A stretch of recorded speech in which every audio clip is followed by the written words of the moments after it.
नमस्कार, मैं पंकज प्रसून। दोस्तों, कल एक वीडियो में मैंने आपको बताया था कि भारत कैसे दुनिया की चौथी सबसे बड़ी अर्थव्यवस्था बन गया है। जर्मनी को हमने पीछे छोड़ दिया और जापान को भी, ब्रिटेन को पहले ही पीछे छोड़ चुके थे। अब हमसे आगे सिर्फ चाइना और अमेरिका है। परचेजिंग पावर पैरिटी में जापान हमसे आगे है, इसलिए ये चौथे नंबर पे हम कह रहे हैं। जर्मनी हमसे पीछे हो चुका है। क्या आपको पता है कि भारत में एक दिन में सिर्फ यूपीआई के माध्यम से कितना ट्रांजैक्शन होता है? अंदाजा लगाइए। यूपीआई का मतलब ये जो आप फोन पे से करते हैं या व्हाट्सएप पे से करते हैं, गूगल पे से करते हैं, कितना होता होगा अंदाजन? 16.73 बिलियन ट्रांजैक्शंस हर दिन भारत में होता है। अब उनमें से कई हमारे तरह के लोग होंगे जो दिन भर में 10 बार करते होंगे, 5 रुपया 10 रुपया, लेकिन नंबर ऑफ ट्रांजैक्शन अगर आप देखेंगे ना तो 16.73 बिलियन ट्रांजैक्शन अपने आप में आश्चर्यजनक है। और डिजिटल ट्रांजैक्शन भारत में एक दिन में इतना होता है जितना अमेरिका, चाइना और ब्रिटेन मिलाकर एक महीने में होता है। अमेरिका, चाइना, ब्रिटेन वगैरह में कार्ड चलता है, क्रेडिट कार्ड स्वैप करना पड़ता है। अब वहां क्या हुआ कि कार्ड का जो ट्रांजैक्शन कॉस्ट है, यानी कि जब भी आप स्वैप करते हैं तो कुछ बैंक काटता है, वो बढ़ता चला गया, तो लोगों ने कम कर दिया। और हमारे यहां एक पैसे नहीं लगते। अगर टॉफी भी खरीदे 10 रुपए की तो टुंग कर दिया फोन पे या फिर गूगल पे से कर दिया। एक मूंगफली बेचने वाला भी बारकोड लगा के बैठा हुआ है, एक नारियल पानी बेचने वाला बारकोड लगा के रखा हुआ। क्या आपको ये क्रांति नहीं लगती?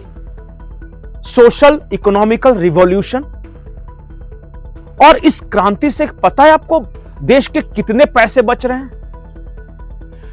कैश छापने का, उसको ट्रांसपोर्ट करने का, पहले कार्ड भी होता था, कार्ड स्वैप करने का, कार्ड स्वैपिंग वगैरह कम हो गया है, क्रेडिट कार्ड, डेबिट कार्ड वगैरह। भारत ने पिछले 5 सालों में 16,000 करोड़ रुपए बचाए हैं सिर्फ यूपीआई के चलते, जो आप डिजिटल ट्रांजैक्शन मोबाइल के थ्रू कर रहे हैं। और एक पैसे आपके भी नहीं कटते, कुछ नहीं। बस हर इंसान का एक आइडेंटिटी है और उसका अपना बारकोड है, उसके जरिए वो करता है पेमेंट, उसके बैंक अकाउंट से जुड़ा हुआ है। बात सिर्फ यूपीआई की अगर करेंगे तो समझ में नहीं आएगा। अलग अलग क्षेत्रों में भारत में जो बदलाव हो रहे हैं उसे समझिए। आपको पता है कि भारत में कितने यूनिकॉर्न बने हैं? यूनिकॉर्न वैसी कंपनी को कहते हैं जिनका सालाना टर्नओवर 1 अरब रुपए से ज्यादा है। कितनी कंपनियां होंगी? 123 कंपनियां, 123 कंपनियां जिनका सालाना टर्नओवर 1 अरब रुपए से ज्यादा है। आज से 5 साल 7 साल पहले सपने में भी कोई नहीं सोच सकता था। और भारत में जितनी अरबपति कंपनियां हर साल बन रही है, उतना दुनिया के किसी कोने में नहीं बन रही।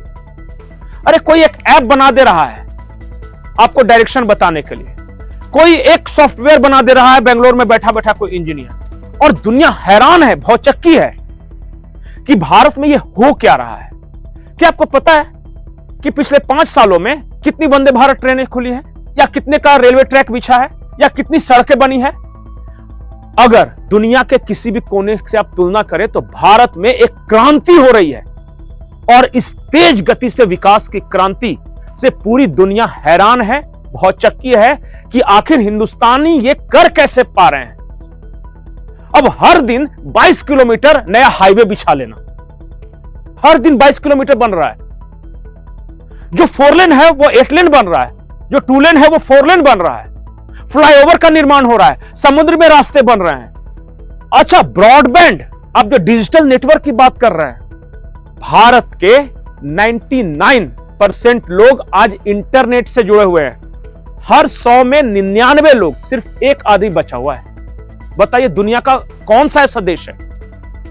मतलब डिजिटल लिटरेसी की बात आ जाए, डिजिटल ट्रांजैक्शन की बात आ जाए, सॉलिड इंफ्रास्ट्रक्चर बनाने की बात आ जाए, और इंटरनेट कनेक्टिविटी की बात आ जाए, पढ़ाई के लिए जितना ऑनलाइन डिजिटल क्लासेस खुल रहे हैं उसकी बात आ जाए, मतलब हिंदुस्तान में जो भी हो रहा है बड़े पैमाने पर हो रहा है, बृहद हो रहा है। 2016 के अंत में यह यूपीआई वाला सिस्टम शुरू हुआ था, और देखते देखते 2017 में करीब 200 बैंक इसके साथ जुड़ गए हैं, छोटे बड़े सारे। 2017 के अंत आते आते 100 मिलियन लोग जुड़ चुके थे इस डिजिटल ट्रांजैक्शन से, और 2024 का अंत होते होते 16.73 बिलियन ट्रांजैक्शन होने शुरू हो गए। और क्या आप यकीन करेंगे कि देश की 60% आबादी अब यूपीआई से अपना पेमेंट करती है। इसमें गूगल पे फिर बाद में आया, व्हाट्सएप पे आया, फोन पे आया, वॉलमार्ट ने फोन पे अपना पैसा लगाया। उससे पहले वाला आप देखेंगे तो बहुत सारे पेटीएम वगैरह चल रहे थे, भीम ऐप आया। तो इस तरह से अलग अलग ऐप मिला के भारत की खास करके मनी ट्रांजैक्शन के क्षेत्र में एक क्रांति की शुरुआत कर दी, और उससे बिजनेस आसान हुआ, बिजनेस करना, कई कंपनियां बनी।